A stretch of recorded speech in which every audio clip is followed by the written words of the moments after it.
Bonjour à tous et bienvenue dans cette nouvelle vidéo d'actualité cyclisme. Aujourd'hui on va s'intéresser au deuxième monument couru depuis le retour de la saison, le Tour de Lombardie. Et bien cette fois ça y est, magnifique, le succès de Thibaut Pinot dans sa course préférée, victoire du Français dans le Tour de Lombardie, magnifique succès de Thibaut Pinot.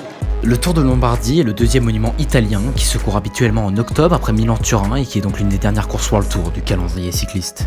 Remporté en 2017 par Vincenzo Nibali, en 2018 par Thibaut Pinot et en 2019 par Bauke Mollema, en 2020 l'épreuve aura attiré de nombreux coureurs de grande classe comme le tenant du titre Bauke Mollema, mais également Jakob Fuglsang, George Bennett, Richard Carapaz et surtout Remco Evenepoel. Le parcours du Tour de Lombardie 2020 est composé comme d'habitude des ascensions du Colma del Sormano, du Civiglio et enfin comme juge de paix de l'ascension de San Fermo della Battaglia pour rejoindre Côme après 243 km de course et la conquête d'un monument. Sur le Tour de Lombardie 2018, les hostilités avaient été déclenchées très tôt, à plus de 50 km de l'arrivée, notamment par Primož Roglič et Thibaut Pinot, et sur cette édition 2020, on pourrait bien avoir le même scénario de course, avec le nombre de favoris et outsiders pour la victoire finale. C'est donc 25 équipes et 175 coureurs qui s'élanceront de Bergame le samedi 15 août 2020 pour la 114e édition du Tour de Lombardie. Maintenant que je vous ai présenté le parcours de l'épreuve, on va pouvoir s'attaquer à la deuxième partie de la vidéo, mes 5 favoris pour remporter le Tour de Lombardie en 2020.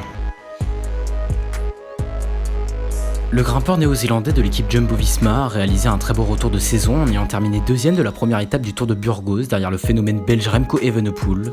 Mais surtout, George Bennett s'est imposé 2 semaines plus tard sur la semi-classique du Tour de Piémont devant des coureurs comme Mathieu Van Der Poel et Alexander Vlasov. Et à nouveau désigné leader de son équipe sur le Tour de Lombardie, ça pourrait être une bonne occasion pour lui de prouver qu'il est un coureur de talent. Le vainqueur du Giro d'Italia 2019 n'a pas retrouvé la flamboyance de l'année passée sur les terrains montagneux, mais Richard Carapaz reste un excellent grimpeur et sa victoire sur le Tour de Pologne le confirme. Il fait donc, selon moi, partie des favoris pour remporter le Tour de Lombardie en 2020. Le tenant du titre, Bauke Mollema, qui a débuté son retour de saison sur la route d'Occitanie où il avait terminé à la 5ème place au classement général, a choisi de défendre sa couronne sur le Tour de Lombardie et son expérience et sa bonne forme en cette saison 2020 le place selon moi en grand favori pour défendre son titre et remporter la course.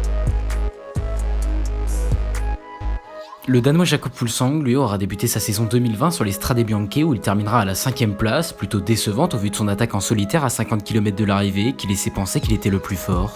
Et continuera son chemin sur le Tour de Pologne où il terminera 2ème derrière un certain Remco Evenepoel. Le parcours du Tour de Lombardie 2020 correspond parfaitement aux qualités de Jakob Fuglsang qui pourrait glaner à Côme son second monument.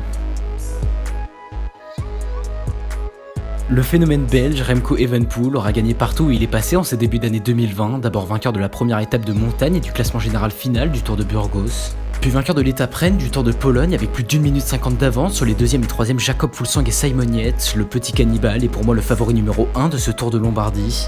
Et après avoir remporté sa première classique en 2019, la Classica San Sebastian, il pourrait selon moi remporter son premier monument en 2020.